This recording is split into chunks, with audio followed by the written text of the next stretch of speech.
Welcome to another Explainer. Today we're going to objectively break down a pretty fascinating 2006 philosophical and cosmological text by an author named Zhu Feng.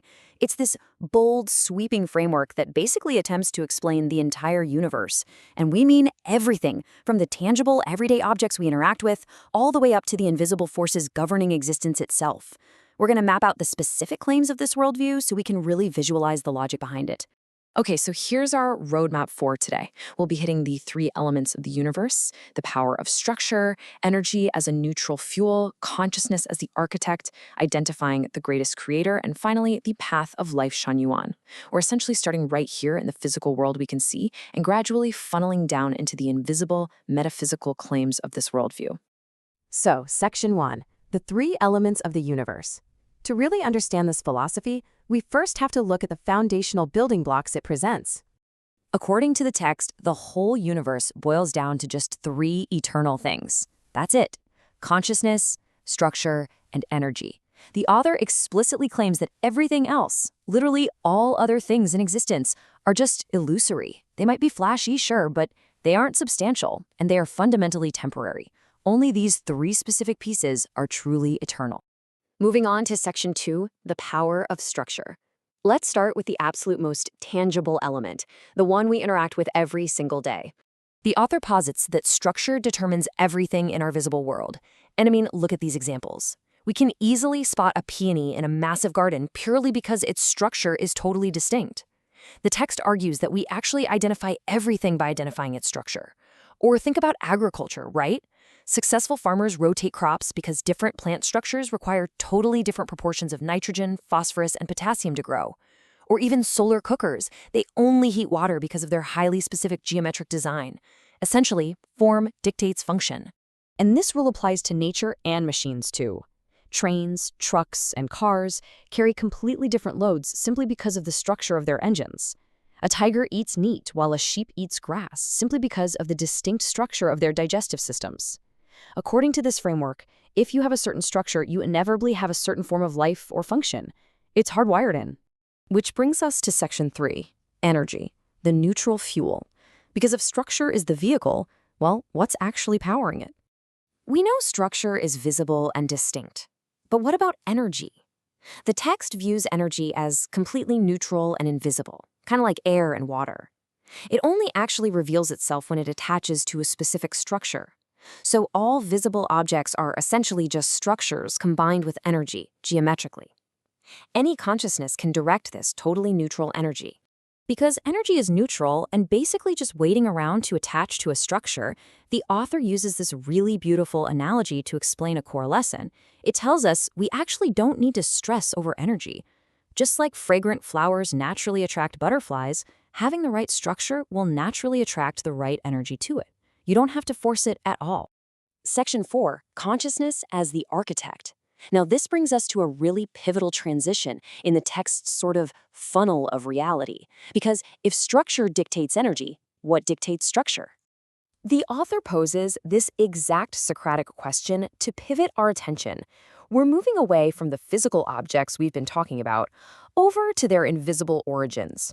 Where do these thousands of postures and infinite varieties of material forms actually come from?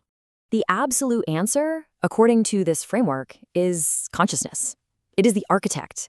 It is the one thing that precedes literally everything else. Now, while hands and feet physically build the skyscrapers or stitch the clothes or stock the supermarket shelves, the text argues those hands and feet are just blindly following the true architect. They are entirely controlled by human consciousness. Without consciousness, nobody's hands or feet would accomplish a single thing. Therefore, all structures are ultimately the products of consciousness. The author even notes that we shouldn't emphasize structure too much, because whatever kind of consciousness we have is automatically going to decide the corresponding structure we build anyway. Section 5, identifying the greatest creator. Since human consciousness builds human structures, the text basically scales this exact logic up to the universe itself. If the universe has all these magnificent structures, galaxies, planets, the incredibly diverse forms of life we see, then, according to the author's logic, the universe must have a consciousness. The author defines this core universal consciousness as the greatest creator. And the manifestation of this creator's non-material consciousness is called the Tao. It's described as the genuine God, running through all tangible and intangible time and space, covering both positive and negative universes. So, how does this actually build into a practical philosophy for the reader? Well, the text states that finding this core universal consciousness acts as a sort of master key. When you find this headstream, the text claims everything transforms effortlessly. Reality shifts from complex to simple, the darkness morphs into light, the finite expands to the infinite, and misery becomes joy. It's presented as the ultimate solution to all the indistinct and misty problems we face in life. Section 6. The Path of Lifechanyuan. Let's see how all this foundational theory builds into the specific spiritual declarations made by the author. According to the text, the core belief system built on top of this entire cosmology is called Lifechanyuan, and its central pillar is this exact quote, "Revere the greatest creator and take the way of the greatest creator." The author establishes this statement not just as like a piece of good advice, but as the ultimate touchstone for determining absolutely everything. The text asserts this is the absolute standard to judge good from evil, truth from falsity, and beauty from ugliness. Whether you're a person, a political party, a religion, or an entire state, the text claims that if you do not revere this consciousness, you are inherently flawed.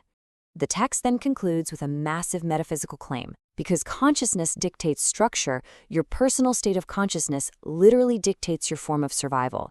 It's the absolute dividing line. The author states that the difference between an ignorant mortal, a sage, a celestial being, or even a demon or ghost is entirely based on their type of consciousness.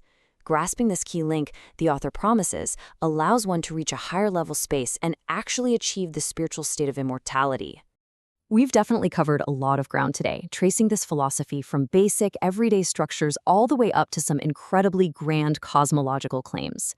Regardless of whether you accept the metaphysical and spiritual declarations of Lifechanyuan, this explainer leaves us with a highly provocative thought to chew on.